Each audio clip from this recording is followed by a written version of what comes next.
Hello, my friends. We asked you in the community tab earlier this week what kind of video you wanted to see here on the channel, and you overwhelmingly said a vlog style. So that's what we're going to bring you today. Please let us know in the comments what you think about it, and make sure that you like and subscribe while you're here. It helps us so much, and we'd love to know what you think. Also, I want to make sure that you stick around through the video because we've got a few really fun points. First, we have a recipe. You can snag that PDF right below the video. We're also going to do a giveaway, so make sure you watch the video to learn how you can enter that. And we're going to give you a sneak peek of our new store, Limone, which we are so excited to share with you. So please do let us know in the comments. Make sure you like it and share it. We're so glad you're here. Enjoy. Some days I find myself racing to get it all done. It's a fake race anyway, isn't it? Because the reality is, it's never all done. Still, there's food to harvest this month, and that's where most of the days and work begin. Much of the work that we have to accomplish is self-inflicted, but dang, those homegrown tomatoes are so good, somehow it makes the effort worth it all. Still, there's certainly much to be cared for. Joining the hunt? Somebody should weed this garden. You can either weed or harvest. No, it's really true. At some point, the switch flips. Yeah. And you have to give up on your tidy garden dreams, and you gotta get the tomatoes. You gotta take care of the harvest, yeah. We didn't trellis these. No, see, I wanna talk about that. No. So these are a particular type of tomato plant. So San Marzano tomatoes, which we all know for tomato sauce, they'll keep growing and growing. And I mean, last year they just got like 6 or 8 feet tall. These are Paisano, which is same thing, thick-skinned sauce tomato, holds really well in the field. And delicious flavor, but they don't keep growing. And so they're meant so that you don't have to trellis them. And I think I'm giving up on this tomato trellis idea. Ooh, look at that. These ones, oh, look how many came off. You can save for canned green tomatoes or fried green tomatoes. So we'll still make use of those. Also, the blush ones will still ripen, right? They will still ripen, so if you're not gonna come out for a few more days, then you can take them, but you just don't wanna make sauce with a tomato like this. This is not ripe enough, but I think that's good. Look at them all. Wow. Okay, next.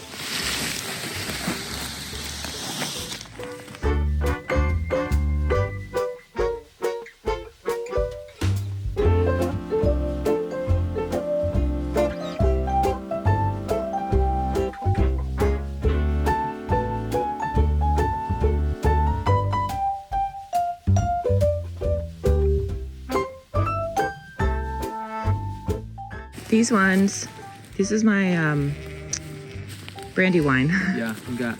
Yeah, so this is my, we can pull these ones off because they're blushed. So they can just ripen for another day or so indoors. But these are the heirloom fresh eating ones. Nice. So they're finally here. All right. No? Are we? Yep. But you can grab that.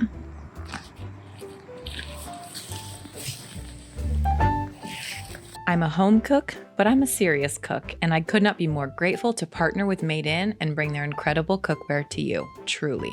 There's a link for you to shop with that'll get you 10% off your first purchase of $100 or more right below the video. Made In has partnered with the best raw material providers and family-owned manufacturers in the US, France, the UK, and Italy to bring you superior kitchen products. Their kitchenware is used in multiple Michelin star restaurants around the world and has received over 100,000 5-star reviews. I'm telling you, go read some of them. This is workhorse kitchenware. I use Made In pieces every day, from their enamel cast iron to the stainless steel to the carbon steel griddle that I know so many of you purchased and enjoy. Their stainless steel, which I'm going to be using today, is made in Italy. It's made with 5-ply stainless clad. It cleans up beautifully and is compatible with whatever stove or range you've got. There's a link for you to shop with below that'll get you 10% off your first purchase of $100 or more. I toggle between submitting to the fact that life is so much more than just getting it all done, while at the same time trying to remember that we're a self-employed homeschooling family of 6, and with that comes great responsibility and many needs. Much of my day consists of caretaking for it all and doing my best to manage the chaos. I got it. Thank you. This cup reminds me that I need to finish shooting all the store things today. I think I have 5 more items to finish up. This is one of them. I think you have to keep that one now. Yeah, that one's mine. You know, quality control and all that. But it just kind of dawned on me that we have a lot of just loose ends to get back on track today. Yes, it's nearing the end of summer season. I don't want to think about that. But the reality is, actually, that's not just, you know, when you're off doing other things in the summertime, having fun, you're not maybe staying up to date on laundry. That's true. It's a trade-off sometimes, isn't it? But it is. Summer's the time to trade off. It is. A little bit. No regrets, just a few things. I just need a day to get a few things back in order. Yeah. What do you call it, summer house? We got a little bit of summer house, primarily the laundry, just because we were so busy last week that we just didn't get around to it. So this is one piece of it. I've got some shop photographs to finish up. So I've got 5 more photographs that are due to our new website designer who's helping us to build out the store. And she needs all those photographs. Mm-hmm. So I've got a little bit more of that. What else is on the list for today? I gotta edit cooking community videos. Yes, we have 3 days to get those videos up. Mm-hmm. And you have what, 5 to edit? It's not my first rodeo. All right. Okay, so you've got cooking community. I have got to clean out the homeschool cabinet because some of our lists and lesson plans are due for the co-op next year. Mm-hmm. And so we need to get that cleaned out so I can sort out some of the curriculum stuff. And we got to work through those tomatoes that we picked today. Indeed. So, like, good stuff, good things. All good things. But every once in a while, it's like you just need a day to get back on track. Get back on track. Yeah. Mm-hmm. Starting with laundry.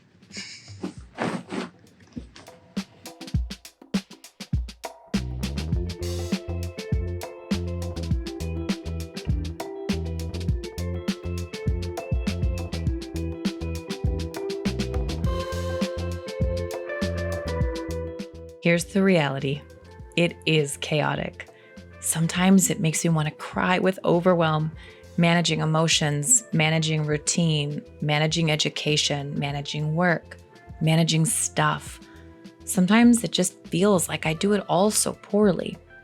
But then on other days, when the mood is lighter, it's easy to laugh at the noise and the to-do lists, knowing how fleeting each season of life is and how quickly much of it can be resolved with a bit of space and a bit of focused effort. Okay, so this is the homeschool cabinet. This is in our dining room, which is where we do our schooling. And somebody's doing some wood whittling. But this is what the cabinet looks like after last year's homeschool. So, oh my gosh, this is worse than I remember.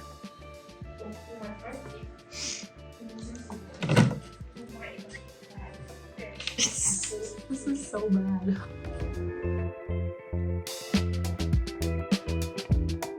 Years ago, a friend introduced me to the idea of creating space.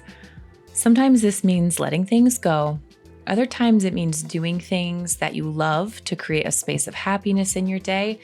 But sometimes it also means doing things that you don't love because they create an actual physical space. They create a bit of wiggle room, we like to say in our family. And usually I find when tensions start to get a little bit high, it means that we need a little bit more space.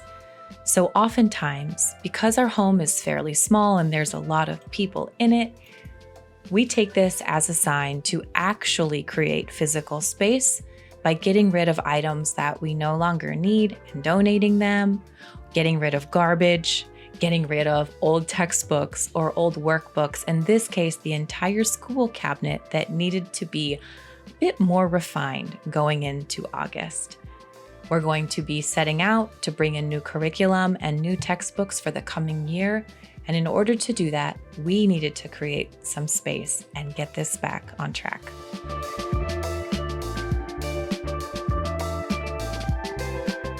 A little bit. Are you sick of looking at my voice or looking at my face and listening to my voice yet?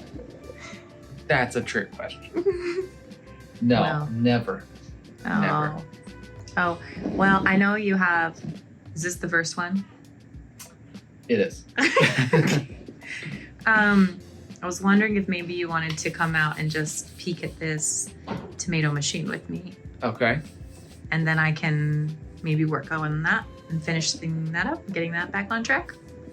And you can keep editing videos. Yeah, sounds good. I'll help you with the tomato saucer. Okay. Yeah, let's do it. What am I making in this video? I don't You are remember this one. making a yogurt panna cotta. Oh, Yeah, the little yogurt dessert, panna little cotta. Okay. Italian themed dessert. Yum. Really yummy. That sounds good right now. I wish I had some. Yeah. But I think instead we'll just make some tomato sauce. It's almost the same thing. Yeah, pretty much the same thing. All right, let's go do that. Okay. I can get the kitchen cleaned.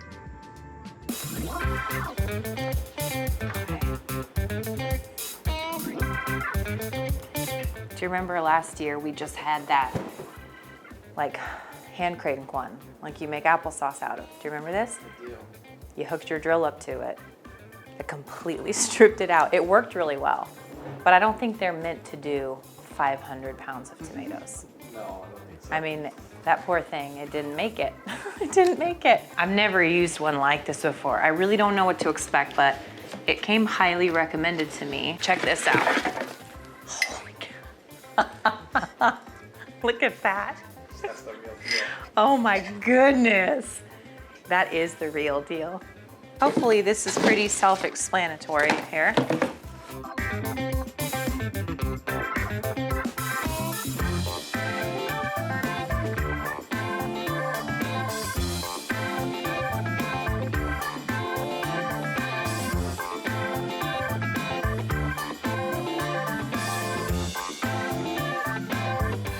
Okay, where there's a will, there's a way. I think this is gonna work.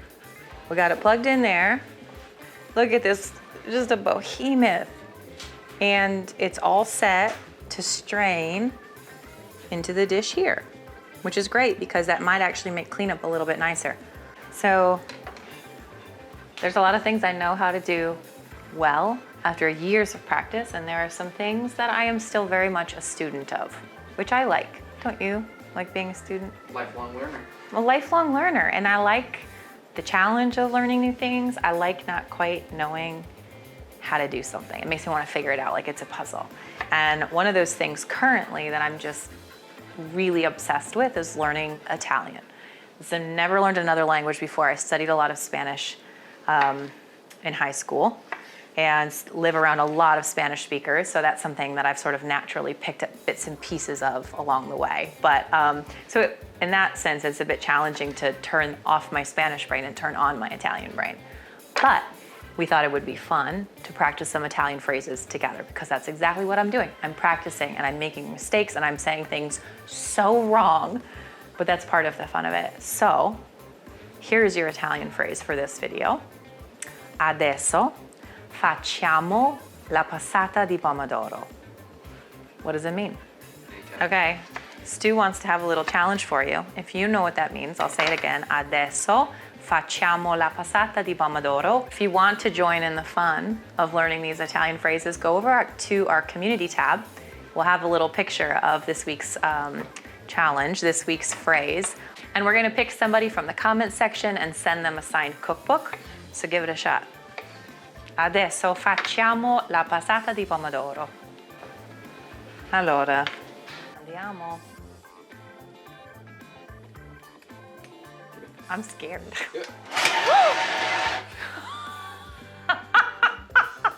I'm scared of the cheese.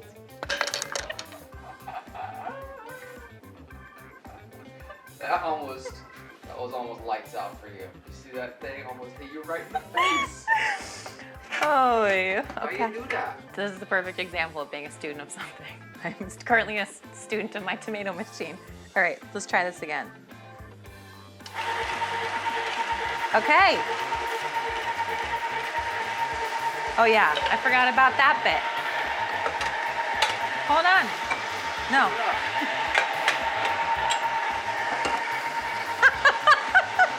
Beautiful. That's really beautiful. The pot's full. So why don't we put the rest of this into a jar and we can just use it for supper. We'll just do a quick pasta for dinner. That's good. Okay. That way we can just heat this up and put it into our jars. So out of that whole bin of tomatoes, that's all that's left. That's the waste. And that can actually be dehydrated and ground into like a tomato paste. Yes. Or like a, like a dried tomato powder. Mm-hmm. Let's do it.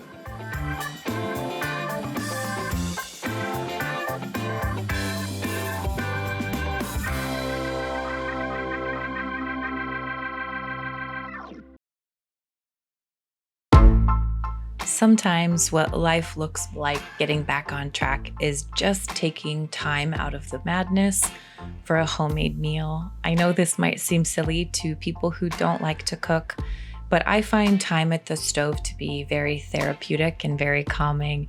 Tonight's supper is one of the simplest that I make. It's just browned ground beef or lamb with garlic and salt, some homemade passata, oregano, olive oil, pasta, topped with Parmesan cheese and basil. It could not be more simple. I'll put the recipe below the video though if you would like a printable copy of it. But for me, these are moments to just rest and revive my heart a little bit, to give it the sustenance that it needs to carry on in more ways than one.